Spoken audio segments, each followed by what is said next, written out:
Hello YouTube, this is the Sunseeker 64 2003. We're in the engine room.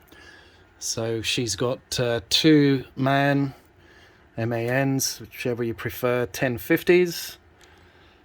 Nice and clean in here.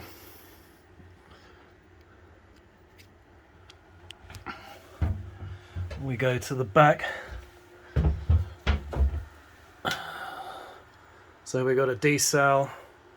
All the chargers are there, pump, all the controllers for the ZF box, any engines, and we've got a fire system, easy access to the gearboxes at the back as well,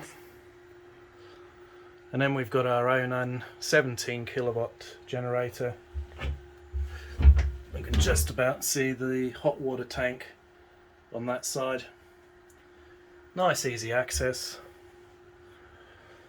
through the hatch at the back of the cockpit. We've got some steps to get down. Very neatly laid out, everything to hand, everything nice and clean.